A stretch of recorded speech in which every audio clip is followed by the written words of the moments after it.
All of the views and opinions expressed here are those of the individual speaking and may not be representative of Konig American. At times, language may be considered vulgar. Listener discretion is suggested. You are now listening to the Konig Behind the Wheel podcast.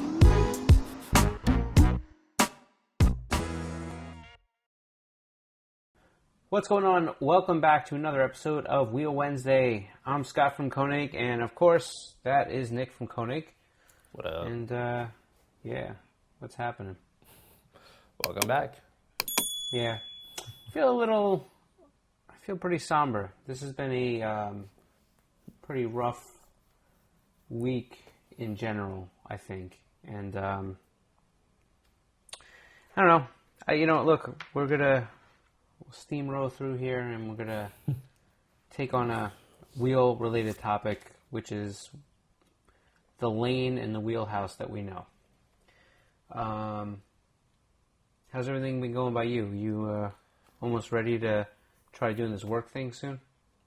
No, not really. I think it's gonna be weird going back to work. I want to, but I don't want to. I want to because when I'm home, everything else just kind of meshes into the day, and it's like, when does work stop and the house stuff do? And we've spoken about this in previous podcasts, but also all of those things that kind of just mesh into the day that I'm just like, oh, okay, I'll take 5 minutes to do this, but then I'll spend an extra 20 minutes working, is now okay, now I have to do all of those things when either before I leave for work or after I get home from work. So it's kind of it's going to be interesting, to say the least. I'm going to have to readapt to that. But, yeah. I don't know. Kind of wish to stay home a little bit longer. Yeah. Look, I've been in the office pretty much the whole time. Started out a little bit more part-time than not, but right. I think it's one of those things where it's a more mental adjustment, not only coming back, but just kind of getting back in the flow of things than anything else. Well, I mean, it's also things like random things like the time of day I eat now, or the time I would work. Mm-hmm. For example, we just started taking on, since we just started a new show, shameless plug, of the Konig Kickback. The footage usually doesn't come in until about Saturday anyway.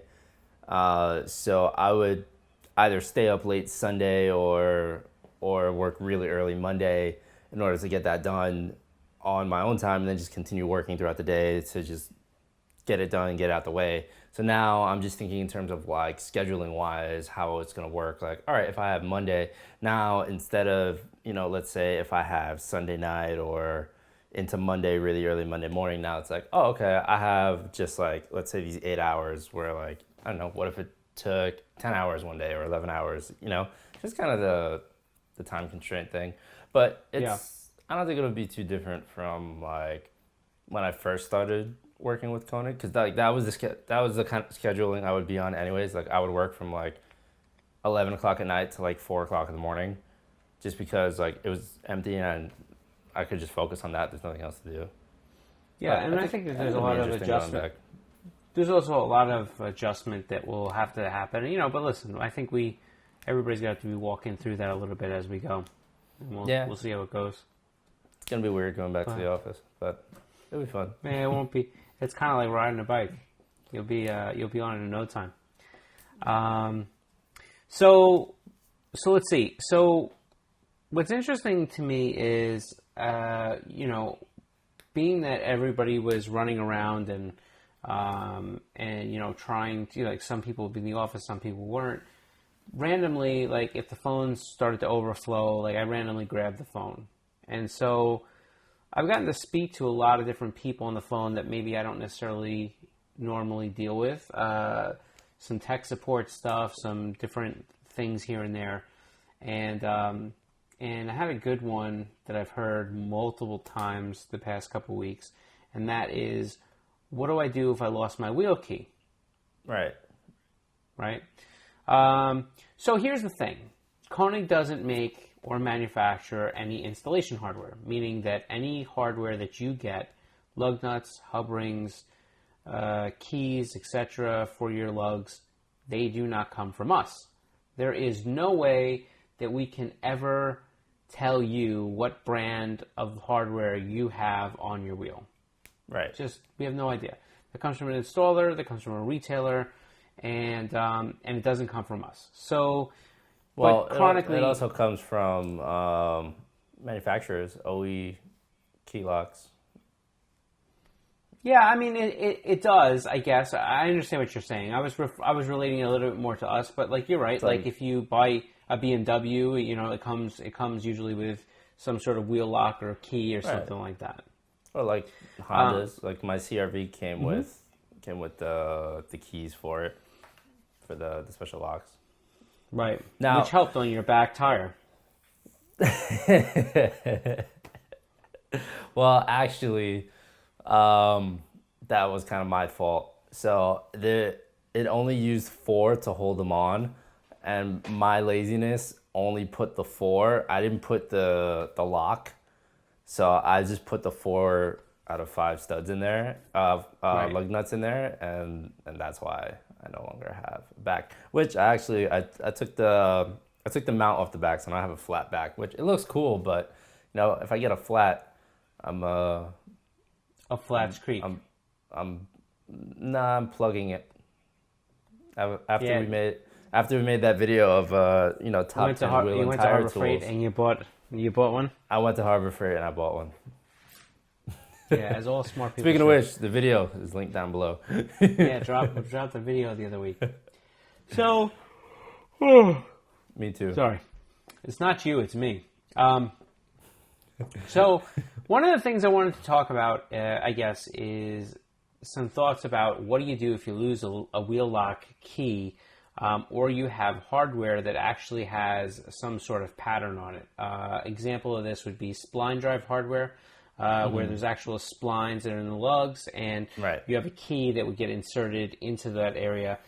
That's not really a special key. If you have a spline drive, the hardest thing sometimes if you lose the key, and that, for instance, is just finding which manufacturer or brand you're using, because those keys are universal through that brand. Right. So that's happened to me before. Like one of the first set of wheels I got. What, you sleepy, Scott?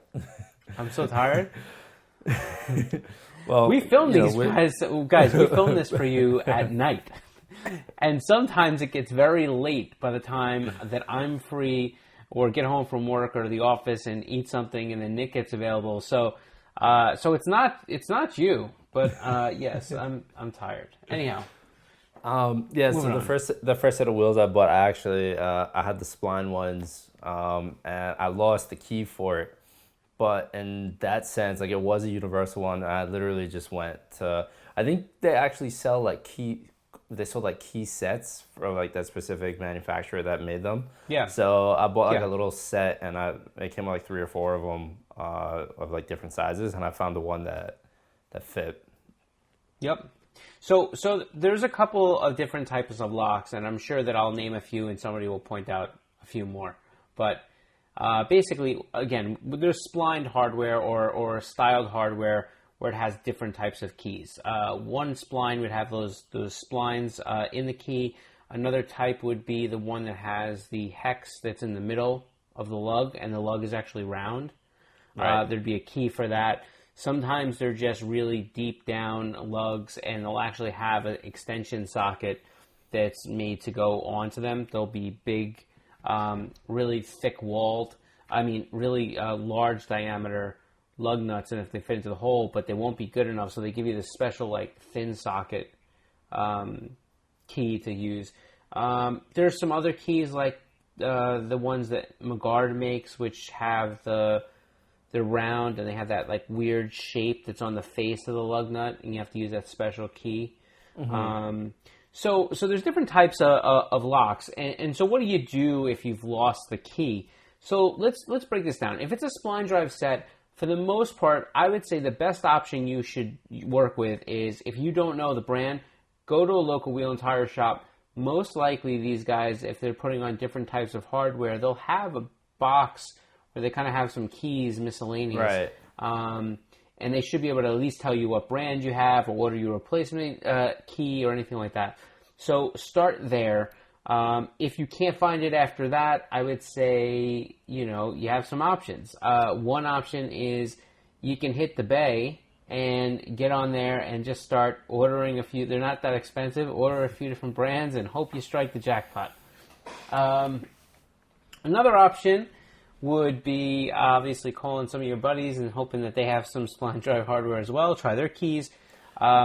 Well, one option that I did in the scenario I just spoke about was I don't remember where it was, either like Advanced Auto or AutoZone or something like that.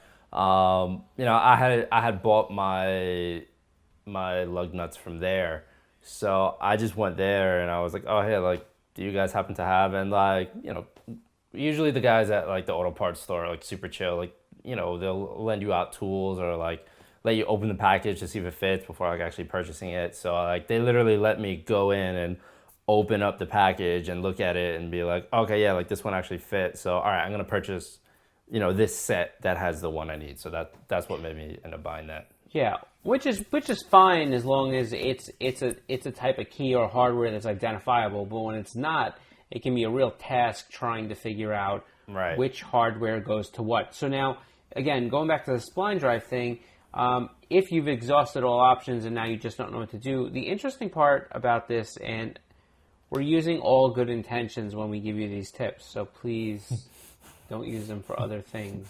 But if you're really in a jam, there are some things that do work. One of the things is a good shop will have, usually they're made by Snap-on and OEM and different things like that. They'll make lug nut removal sets, and basically they're these like almost things that look like the different size sockets, but if you look inside, it's it's almost like a directional, really spiked object going the opposite direction, so the counterclockwise, and what so that way it clamps onto it when it when you go reverse. almost like the opposite of like a bolt extracting. It's very similar to a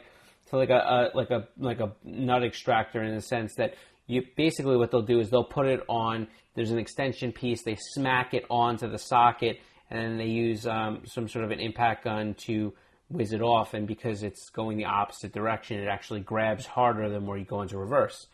Right. Now, there's a couple things about this. The first thing is these sets can take a great deal of time. Because the process is hit it onto a lug nut, spin the lug nut off. Obviously, we're assuming that it grabs the first time, and you're not doing it 3, 4, 5 times per lug nut. But let's say you get them off, and now you have to kind of free the lug nut up from that socket, and you have to go to the next lug nut. And if you've lost the key for all your lug nuts, this can be time consuming. Now, if you go to a shop that's charging you by the hour, you can understand how this process would be aggravating. If you've lost the key for a lock, and let's say they're not all the lugs like spline drive, it's just one lock. It's just the one. This could be not such a terrible option because they can help you get the locks off, and then you can purchase new locks, or just replace a lug nut to a regular lug nut so you don't have the locks at all.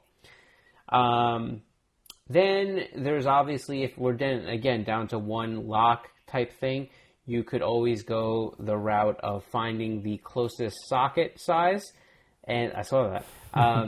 Finding the closest socket size and literally hitting it onto and over the key, the locked lug nut. That's the method I use. You could do that. Listen, I caution against doing this. One, you can really destroy, the lug hole area where that socket's getting hammered into, and two, the truth is, it's happened before where people smack them on, they take an impact gun, they spin them, now they strip the outside of that lock, and the socket is stuck onto, and if you've ever been a person that's had to remove a hardened bolt and you've been using a screw extractor and you didn't quite get it all the way in, or the screw extractor of tap breaks in the hole, you now have a bigger mess than you started with. So, there's that. Well, going into that, you have to understand, like, It's You desperation. got to be willing to sacrifice the socket in order to get the job done. Like things like Sacrifice the that. socket, the lug. You're at Desperate no times. holds barred here. Yeah, desperate times call for desperate measures. Absolutely. Which I've been there. Now- and I've sacrificed a few 20-something millimeter sockets just to get my locks off, or just to get one lock off and then replace it. But That's usually when you also- do one of those Home Depot, Husky, Harbor Freight runs to buy a whole bunch of extra sockets to. pretty much, yeah. I don't quote me on this, or maybe correct me if I'm wrong on this. I think you're going where I was going next. Good. Don't they sell, like, for the OEM ones? I think for Honda, and full disclaimer, guys, don't do anything bad with this information. This is for purely educational purposes. But don't they only make a handful of locks for Honda, and you can buy like a set of the key from the dealer, or won't?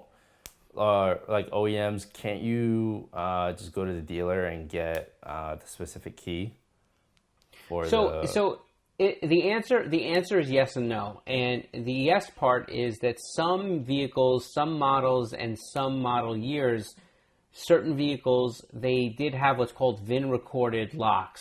I know a lot of the Mopars have this. I know a lot of whatever it is. But basically what happens is they can use your VIN and they can figure out which accessories came on your vehicle. But there are a lot of vehicles that don't do that.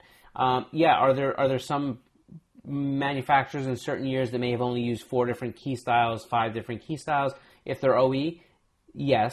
Now, with Magard or some of the popular aftermarket brands that have specialty keys where they're differently cut per lock set, a lot of times what happens is they'll give you a card, and that card actually has a serial number it's a serial number that will allow you to call them and order replacement keys, and they'll know exactly which one they gave you. Right. So these are, again, all options. I want to tell you about one more set of tools that I think is worth talking about, and that is like even Harbor Freight sells them. There are kits. They call them master lug nut lock kits. And what I was trying to refer to. Yeah, maybe I'll make you black out the logo and insert a picture here because you love doing that. But they're kits, and what they do is they give you a various amount of different key options. Now, will this be good for keys that are like really, complicated keys, customized keys? No, they're no good. But spline drive, you lost your key, different extension keys and stuff like that.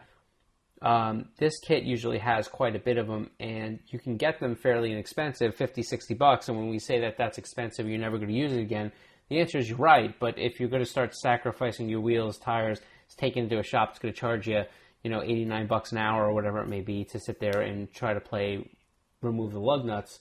It's not always such a bad look. It's worth it. Yeah. Yeah, in that situation, it's worth it. So those are some options. I also think that you would be surprised what a light and a really close-up picture would do. Because sometimes, like you think about a Gorilla lug nut, and it's got it really tiny around the side, and it probably would be very difficult to see if you try to take a picture of it. But sometimes you can get just enough of an angle and with a light into the lug area and with a picture to actually kind of see what brand or what part of logos are on them. With a little bit of detective work, you might be able to find out exactly what brand you have, and that's a big help. It's a really good indicator because those companies usually have some thoughts about how to help you, Well, you can also... can you also do that before you put them on the car? Or... I mean, you could, but I mean, I think the assumption for today's conversation was you bought a car that already had lug nuts on it, or you can't figure out what key was on it, Gotcha. So there's some options there. I think what's important to note is that when it comes down to locking hardware, you really have to make a decision on how much security you think that lock is offering you. This is my personal opinion, by the way. So this is not a Konig decision. This is not a brand-related thing. I've always kind of had that feeling that I think the locks offer marginal protection. It's going to stop the common, non-experienced thief that's, maybe the neighborhood guy that's running around looking for some easy takes. But, any one of these like wheel the guy guys that that's stole my wheel. maybe. my one's that guy must have been desperate, man. He needed a spare.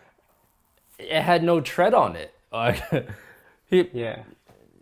He stole essentially a $20 rim. Yeah. Pretty much. But yeah, what I was gonna say in addition to what you just said is the more experienced people, like wheel locks, will probably slow them down a little bit. But if we're talking serious thieves, chances are I would venture to say not that much. I mean, these guys are fast, and they do it, and they got it down to a science. And if you've ever seen any pros do what they do, unfortunately, and I'm not gonna get into it, I've seen it in action, and I will tell you that it is remarkable how much these guys have it into a science. And I don't want to get into too much about. They look like a pit crew, like just. I've seen a guy with only in just under 2 minutes take 4 wheels off a car and load them into a truck and be gone. From the time he started and stepped out of the truck to the time he took the wheels and got in the truck. And by the way, I saw this on video. I wasn't there, so yeah. I don't want people to think like I was like watching. Scott was just standing there with his popcorn and just like, that's wow, right. Interesting. Like, but they have such an interesting and they've gotten it down to such a science that you will, by the time you even hear anything, they're gone, and they got your wheels. And yeah, some of my neighbors have had their wheels stolen, and a friend of mine had his wheels taken. Where was it? He had a brand new Civic Si a couple years back. I remember he was leasing it. I think it was in front of where he lives now. He had security cameras outside his place, and he looked at the footage, and they were literally just in out. Sometimes they'll run like a team of 4 of them, so you figure it takes 2 minutes for one guy. Imagine how fast a team of 4 people, each one takes off one wheel, and they're gone.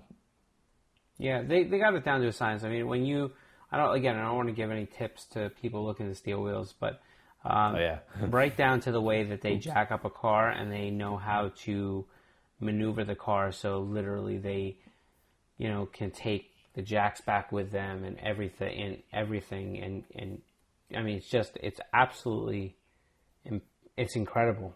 And you watch a few of these, and you realize that.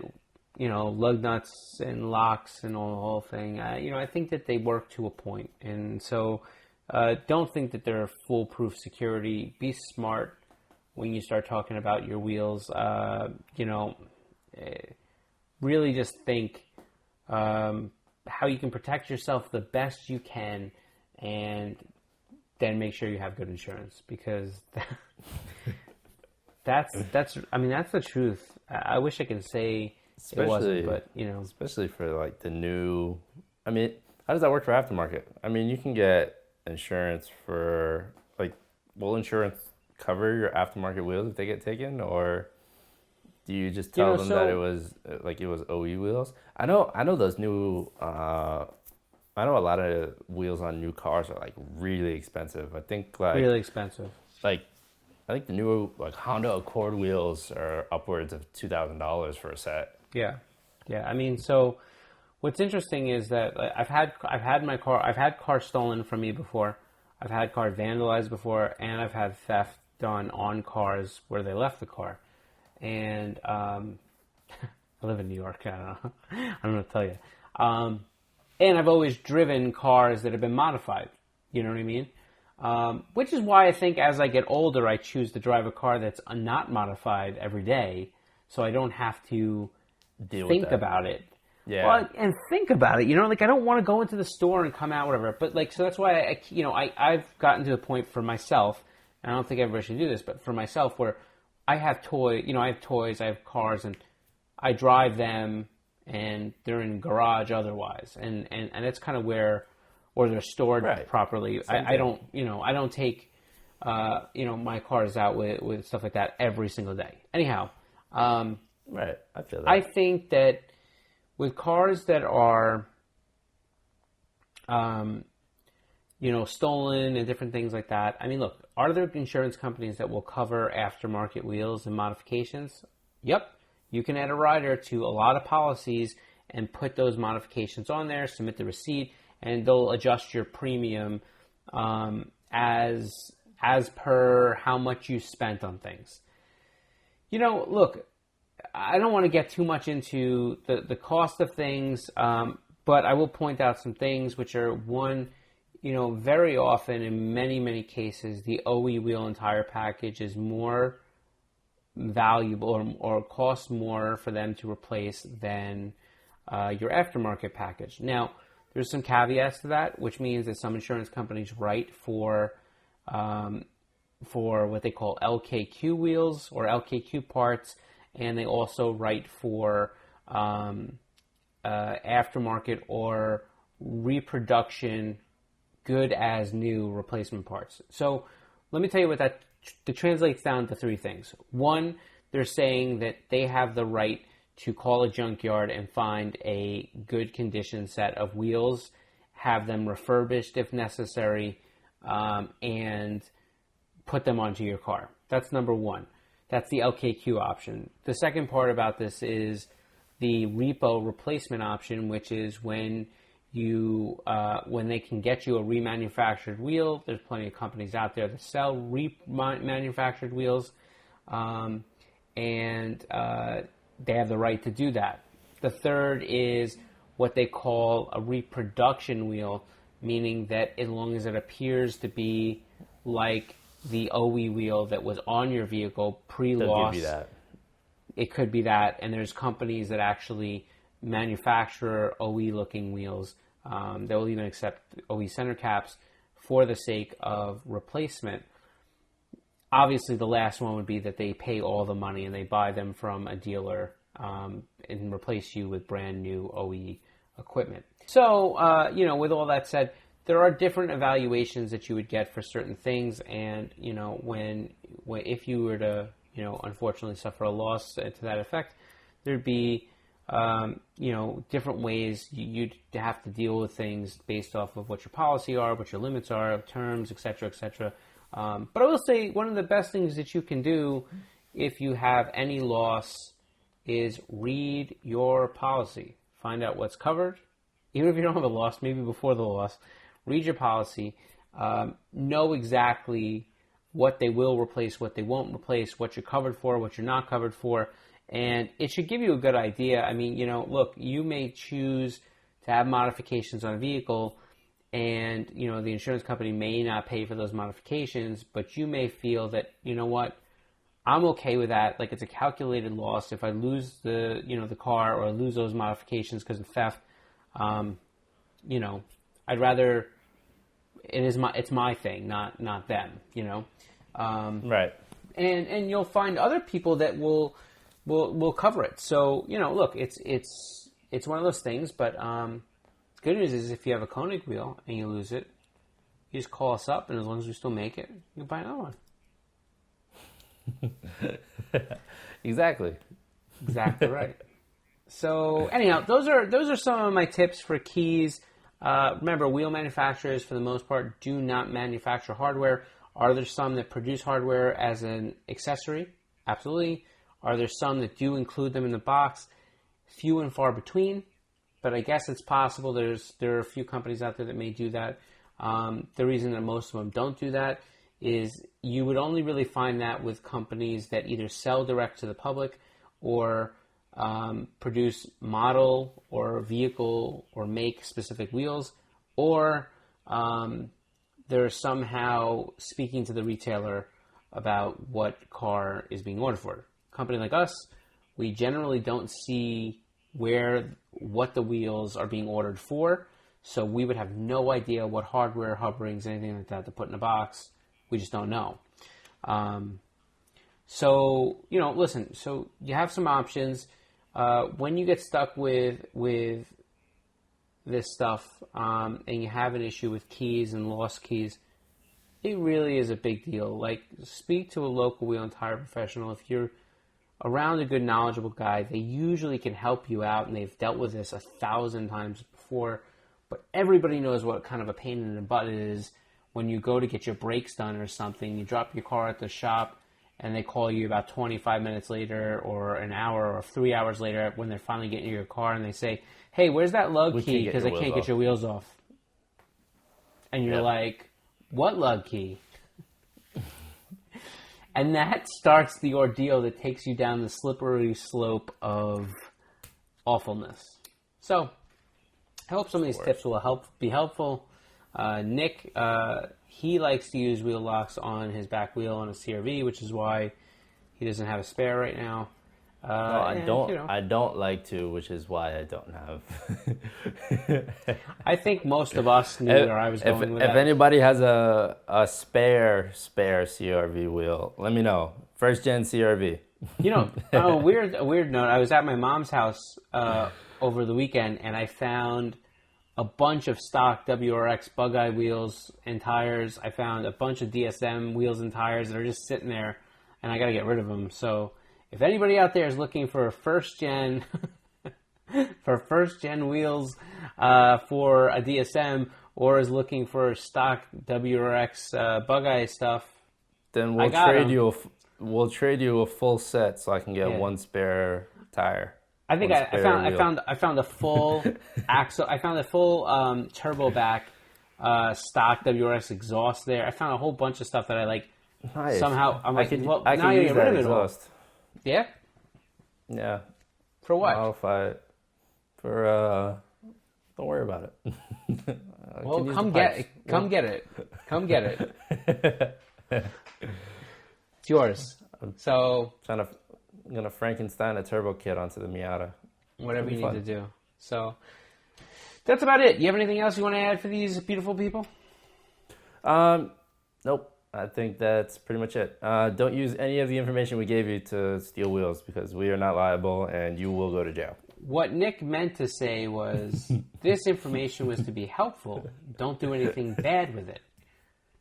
We have enough bad stuff going on in this world, and we need more good things. Give people hugs.